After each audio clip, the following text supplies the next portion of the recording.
सांसारिक पुरुष की मन बुद्धि में जैसा आया वैसा कर बैठता है, और सत्संगी उसके मन बुद्धि में जब कोई बात आती है तो उसको प्रमाण खोजता है। ये गुरु आज्ञा के अंतर्गत है कि नहीं है, ये शास्त्र आज्ञा के अंतर्गत है कि नहीं है। अगर नहीं तो वो नहीं करेगा, है तो भी करेगा। तो फिर उसका अध्यात्म में प्रवेश हो जाएगा। इसीलिए कह रहे हैं यहाँ सिद्धांत कि प्रथम होई हरि कृपा, तब ही श्रद्धा उपजावे। साधु संग में प्रीति बढ़े, पुनि सद्गुण गावे। सबसे पहले हरि की कृपा हुई कि मनुष्य देह मिला। दूसरी कृपा हुई कि हमारी श्रद्धा भगवान और भगवान के भक्तों में हुई। ये भगवान की तरफ से मिली श्रद्धा है। इस श्रद्धा से जब हम संतों का संग किया, भगवत प्रेमी महाजनों का, तो उनके चरणों में हमारी श्रद्धा प्रीति बढ़ी, भगवान से भी अधिक। सातों सब मोहिमय जग देखा, मोते अधिक संत कर लेखा। बड़े श्रद्धावान भाग्यवान वो महत जन हैं जिनके हृदय में संतों के प्रति भगवंत से भी बढ़कर आदर है।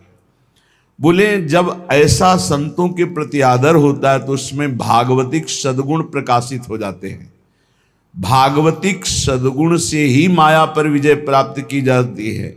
माया जनित गुणों से माया पर विजय प्राप्त नहीं की जा सकती। भागवतिक सद्गुण भगवत प्रेमी महात्माओं के संग से आते हैं। जब किसी भगवत प्रेमी महात्मा को अपना प्रभु मान लिया जाता है, उनकी आज्ञा पालन की जाती है, तो भजन क्रिया जाने तब शब्द अर्थ पहचाने। होई अनर्थ निवृत्ति ज्ञान विज्ञान बखाने। जब संतों का संग किया जाता है तो भजन में प्रीति होती है पक्का। भजन न होई संग बिनु, भजन बिना नहीं प्रेम। छिन्हु भजन न छाणिए, धरिए ध्रुवया नेम।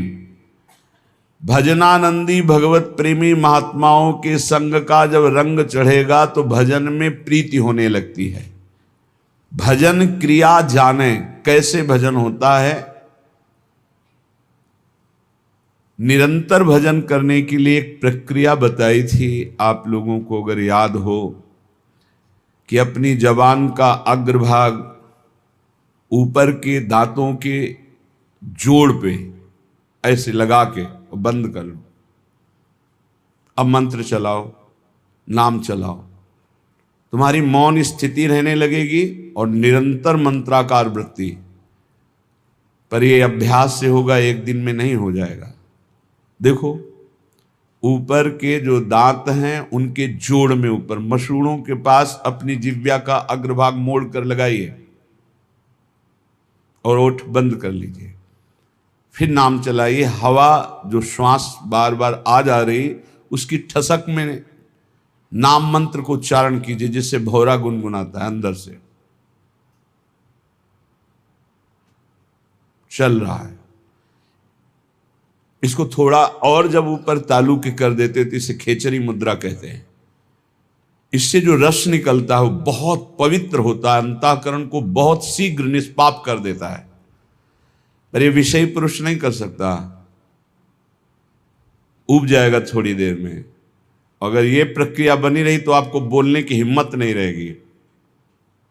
कोई बात करेगा तो जहर जैसा लगेगा कि मंत्र छूट जाएगा अगर इससे बात करेंगे।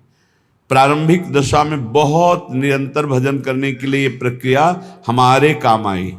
पूर्व में ये बहुत काम आई। तभी हमसे पूछा जाता था, तुम्हारे वाणी है, तुम बोल लेते हो? ऐसी स्थिति में रहते थे। यहाँ वृंदावन में जिस आश्रम में रहते थे 8 महीना हो गए होंगे किसी से राधे श्याम नहीं बोले थे। तो उन्होंने एक दिन कहा, महात्मा तुम बोल लेते हो, तुम्हारे जबान है? तो हम कहा जी, यहाँ किसी से आप राधे राधे नहीं करते, जरूरत नहीं। जब राधे से राधे राधे हो रही तो और राधे राधे क्या करना है? अच्छा, क्योंकि अब वो जो जिस स्थिति में वहीं की बात समझेगा, आगे का तो समझेगा नहीं। आप अगर ये अभ्यास पकड़ लें तो निरंतर भजन करने की वृत्ति में पहला मौन और दूसरा निसंकल्प स्थिति जागरण कर देगा। और जो आपके अंदर अधिक रस, अधिक मात्रा में रस निकलेगा जबान के नीचे से, इस प्रक्रिया से निकलता है। और ऊपर कर ले खेचरी मुद्रा में तो अमृत जैसा रस निकलता है, बहुत दिव्यता आती। भूख प्यास पर विजय प्राप्त करने की सामर्थ्य इसी रस से आती है। ये यौगिक क्रिया है।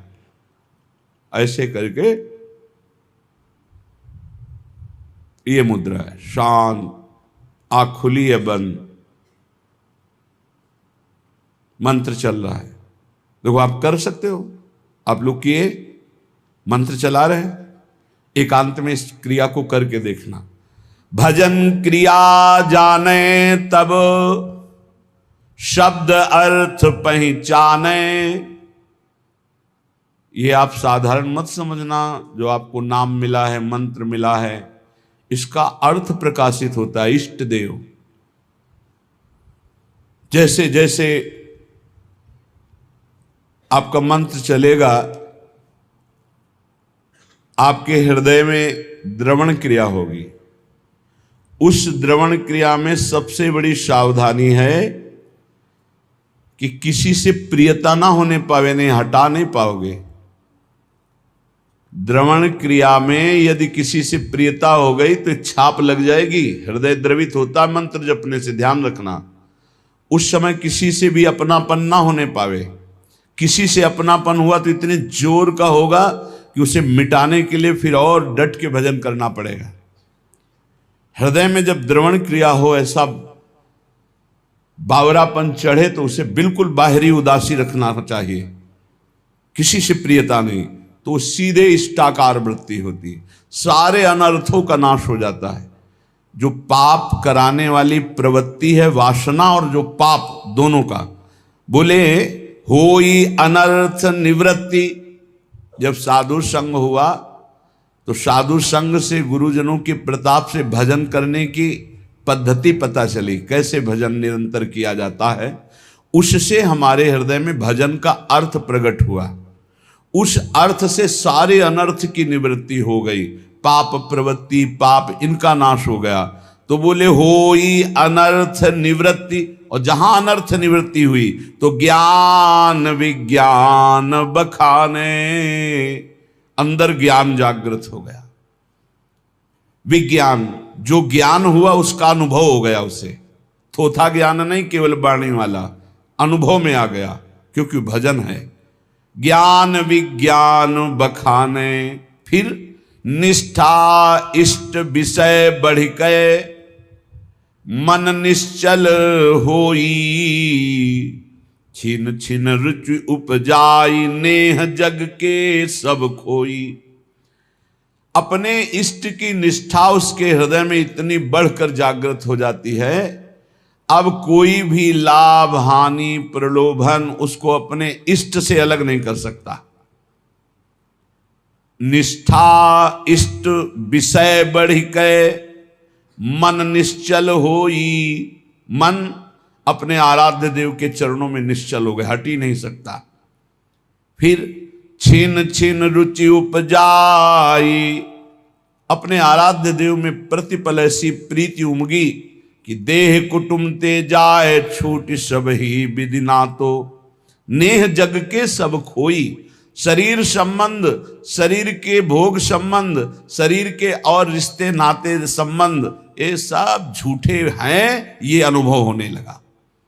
तो होई तबे आसक्ति, प्राणपति नयनन झलके, गद गद पुलकित अंग प्रेम रस भीनी पलके। अपने प्रिया प्रीतम में अत्यंत आसक्ति प्रकट हो गई। वो आसक्ति इतनी जोर की कि प्रिया प्रीतम नेत्रों में विराजमान हो गए। अब तो कभी वो गदगद कंठ होकर पुकारता है, कभी रोता है, सदैव कपोल उसके गीले रहते। प्रेम रस भीनी पलके, स्वप्रकाश निज भाव प्रकाशे तन मन माही, प्रेमी प्रेम निकेत प्रेम परसी पर छाही। जे भी प्रिया प्रीतम का साक्षात्कार हुआ कि उसे अपने सहचरी वपू का दर्शन हो गया, प्राप्ति हो गई। स्वप्रकाश निज भाव प्रकाशय तन मन। सहचरी भाव का मन मिल गया, सहचरी भाव का तन मिल गया, सहचरी भाव मिल गया। भाव देह और भाव मन दोनों की प्राप्ति हो गई। ये गुरु प्रदत्त भजन के प्रकाश से प्रेम निकेतन निकुंज महल में वो पहुंच गया और प्रिया प्रीतम की परछाई की तरह उनके साथ रहने लगा शरीर रहते हुए। यह है गुरु प्रदत्त भजन का प्रभाव। अवतारी सब अवतारन यह नित्य बिहारी। श्री राधा वल्लभ लाल प्रगट लीला विस्तारी। यहीं से सब अवतार होते हैं। हमारे प्रभु राधा वल्लभ लाल बिहारी बिहारी जो नित्य विहार करते रहते, इन्हीं के अंश से ब्रह्मा विष्णु महेश, इन्हीं से सब अवतार प्रकट होते हैं। अवतारी सब अवतारन पर यह नित्य बिहारी। श्री राधा वल्लभ लाल प्रगट लीला विस्तारी। वृंदावन नवनिवृत्त निकुंज में सिंहासन पर विराजमान युगल सरकार, इही विधि सिंहासन पर राजत। कैसे राज रहे? इही विधि, कौन सी विधि? अंसन पर भुज दिए बिलोकत इंदु बदन बिबियोर। करत पान रस मत परस्पर लोचन त्रसित चकोर। नौ किशोरी नौ किशोर गलवैयां दी हुई एक दूसरे को देख रहे। इही विधि सिंहासन पर राजत रूप निहारे। गौर श्याम अभिराम कोटि मन मथ लखिवारे। ऐसे सुंदर हमारे प्रिया प्रीतम हैं कि करोड़ों काम की छवि न्योछावर है इन पर। अब करोड़ों काम की छवि तो कह दी गई और आपने सुन ली। एक काम पूरे त्रिभुवन को बिना प्रकट हुए अपने अधीन किए है। अगर प्रकट हो जाए तो इतना सुंदर है कि त्रिभुवन में काम से सुंदर कोई है ही नहीं। काम और रति से बढ़कर कोई सुंदर नहीं। तभी भगवान को कोटि मनमथ मनमथा, करोड़ करोड़ कामों के मन का भी मंथन करने वाला कहा गया है। तो गौर श्याम अभिराम कोटि मनमथ लखिवारे। ऐसी ये जुगल जोरी सिंहासन पर विराजमान, परस्पर एक दूसरे के नेत्रों में चंद्र चकोर की भांति सखियां कह रही करोड़ों काम न्योछावर हैं इनकी रूप माधुरी में। वो भाव देह प्राप्त महापुरुष इनका अवलोकन कर रहा है। नव किशोर सुकुमार अंग छवि कहत न आवे। कोटि शारदा थके भाव अनुभव कछु गावे। कह रहे कि अगर करोड़ों सरस्वती हों तो भी हमारे प्रिया प्रीतम की रूप माधुरी छवि शोभा का वर्णन नहीं कर सकती। वो भावदेह प्राप्त उपासक देख रहा है कि सिंहासनारूढ़ परस्पर चंद्र चकोर नेत्र भय शोभाभिराम श्यामा श्याम विराजमान है। नव निकुंज अभिराम श्याम संग नीको बन्यो समाज। जैसी हित हरिवंश विलास रास जुत जोरी अविचल राजू। अब प्रिया प्रीतम को रिझाने के लिए सखियां नृत्यति गावत पटति उघट संगीत सुनावे। सहचरी ताल मृदंग बीन रसलीन बजावे। कोई तो सुंदर नृत्य करते हुए श्री चरण और कर हाव भाव प्रकट करते हुए पटका रहे। कोई बड़े उच्च स्वर से आलाप लेकर संगीत से युक्त राग रागिनियों की तान छेड़ रहे। कोई सहचरी ताल मृदंग बीणा रस में लीन होकर बजा रही। प्रिया प्रीतम विराजमान हैं तो कोई सखी चंवर मोर छल पान दान रूमाल लिए कर लाल रूप हित प्रीति पीक दानी पाई ढर। सखियां कुछ नृत्य कर रही, कोई संगीत बजा रही, तो कोई सखी चवन कर रही, तो कोई मोरछल, कोई व्यजन पंखा कर रही, कोई रुमाल लिए खड़ी है कि जरा भी पसीने की बूंद आए तो उसे पोंछ दे। रूपलाल जी महाराज कह रहे हैं कि मुझे सेवा मिली है पीकदानी की, मैं पीकदानी लिए सामने अपने सहचरी स्वरूप में विराजमान हूं। लाल रूप हित प्रीति पीकदानी पाई ढर, पटभूषण बनमाल लाल ललना तन सोहे। बहुत ही सौभाग्यशालिनी सहचरियां कोई वस्त्र बनी हुई हैं, कोई आभूषण बनी हुई, वहां कोई और वस्त्र आभूषण नहीं, सखियां बनी हुई। ये सौभाग्य है प्रिया प्रीतम के श्री अंग का स्पर्श पट आभूषण के रूप में सहचरियां प्राप्त करती। वहां कोई लौकिक स्वर्ण चांदी आदि आभूषण नहीं, कोई और रत्न नहीं है। ये सब नित्य भजनानंदी महापुरुष ही प्रिया प्रीतम की पोशाक बनते हैं, प्रिया प्रीतम के आभूषण बनते हैं। पट भूषण और बनमाल लाल ललना तन सोहे, शीस चंद्रिका मुकुट लटक त्रिभुवन मन मोहे। प्यारी जू प्यारे जू एक दूसरे के प्रेम में ऐसे रंगे हुए हैं कि प्यारी जू के श्रीअंग की पोशाक प्यारे जू के रंग की, और प्यारे जू के श्रीअंग की पोशाक प्यारी जू के श्रीअंग के रंग की। प्यारे जू मोर मुकुट धारण किए हुए झुका हुआ है प्रिया जू की तरफ, और प्रिया जू की चंद्रिका मोर मुकुट का स्पर्श कर रही है। त्रिभुवन मनमोहन ऐसे युगल सरकार को सखियां रिझा रही। वो भावयुक्त उपासक देख रहा है। अद्भुत अमित अपार सकल सिंगार विराजे, भूषण भूषित अंग अंग लखि मन मथ लाजे। ऐसे हमारे जुगल किशोर हैं कि उनकी श्रीअंग की शोभा देखकर करोड़ों काम लज्जा युक्त हो जाते हैं। हाव भाव लावण्य सिंधु रस कहत नावे, शेष सुरेश महेश निरंतर गुण गन गावे।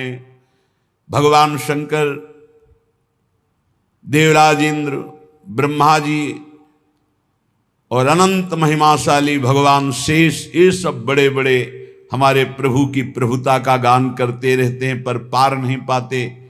वही हमारे प्रियालाल का जो हाव भाव लावण्य प्रेम रस, ये वाणी की सामर्थ्य नहीं कि इसका गान किया जा सके। ऐसे प्रभु की 7 भोग तह 5 आरती करत अलीगन। 7 बार भोग लगता है हमारे प्रियालाल का और 5 बार आरती होती है। प्रेम पुंज अनुराग भाग झलके तिनके तन। कौन कौन से 7 भोग होते हैं प्रियालाल का? मंगला भोग, फिर श्रृंगार भोग, फिर राज भोग, फिर उत्थापन भोग, फिर संध्या भोग, और फिर शयन भोग, और फिर एक निशीथ भोग जो रात्रि के 12 बजे का। 7 भोग लगते हैं। मंगला आरती, श्रृंगार आरती, राजभोग आरती और संध्या आरती और शयन आरती। ये 5 आरती होती है और 2 धूप आरती होती है।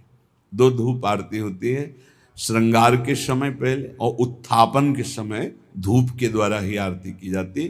तो आरती 5, भोग 7।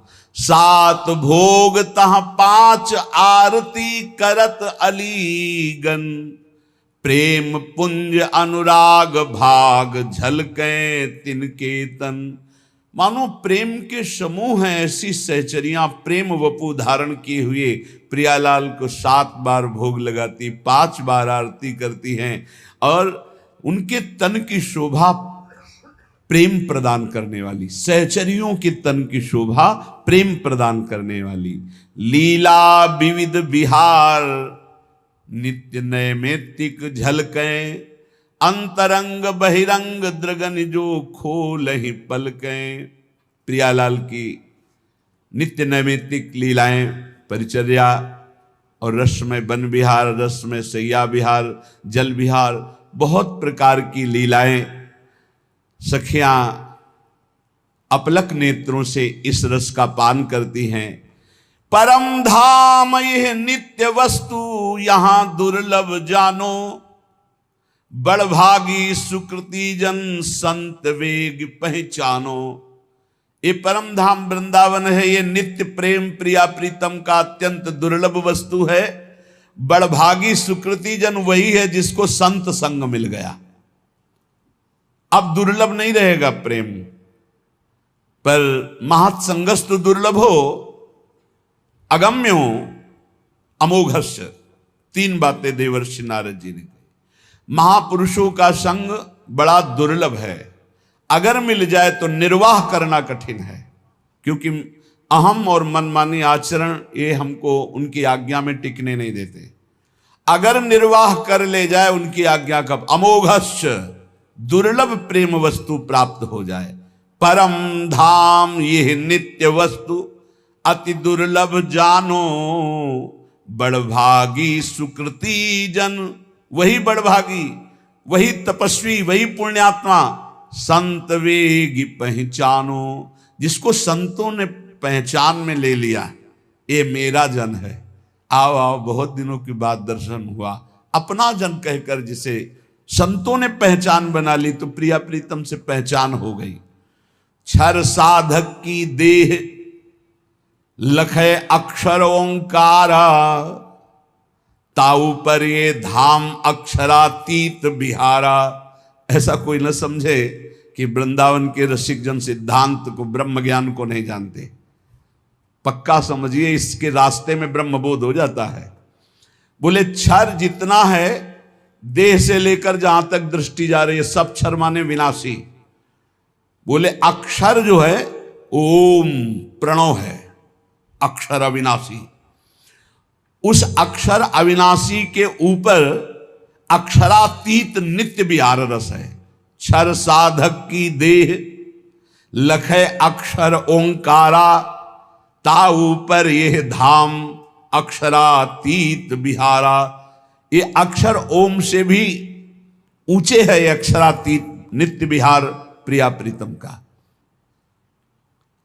ये जो मोक्ष पदवी आत्मस्वरूप के तेज में लीन हो जाते हैं जन, वो और कोई नहीं, हमारे प्रियाजू के श्री चरणों की नख कांति है। उस तेज को वेध कर चरणों तक पहुंचाना केवल सहचरियों के द्वारा प्राप्त मंत्र से होता है और नहीं, वही तेज में मुक्त हो जाते हैं। ध्रुवदास जी कह रहे हैं, ब्रह्म तेज को ज्योति जहां योगेश्वर धरे ध्यान, ताही को आवरण तहां नहीं पावे को जान। आ उ मा ओम, ये प्रियाजू के नूपुरों की झनकार से निकलता है। इसी से ब्रह्मा विष्णु महेश, ये प्रणव इन तीनों का जनक है। इसी से सब पूरी सृष्टि प्रकट हुई है। या ते अगम अपार रसिक अनुभव में देखें, जीवन मुक्त स्वरूप प्राणपति हित चित लेखें। रसिक जन अक्षरातीत स्थिति में, प्रणव के भी ऊपर अक्षरातीत प्रेम रस धाम, बोले वो जीवन मुक्त महापुरुष अपने प्राणपति के रूप में युगल सरकार का अनुभव करते हैं। अक्षर मध्य आकार आ, ये विष्णु है प्रगट दिखायो। ये भगवान विष्णु का स्वरूप जो है वो आ से प्रकट हुआ। प्रथम उपासना करे तहाते और न पायो। सबसे पहले उपासना इन्हीं की प्रारंभ होती है, जो प्रगट जगत में पालन करने वाले भगवान विष्णु नारायण हरि के नाम से संबोधन किए गए। शिव विधि सुख सनकादि आदि ऋषि नारद जान्यो, आचार्य भय प्रगट दियो त्रिभुवन पहचान्यो। भगवान शंकर इसी प्रणों से सुख सनकादि आदि जितने भी ये ऋषि भगवत स्वरूप हैं, इन्होंने यही अनुभव किया है। प्रथम एक ओंकार आकार तहा निज सेवै। कोई समझता हो ये प्रेमी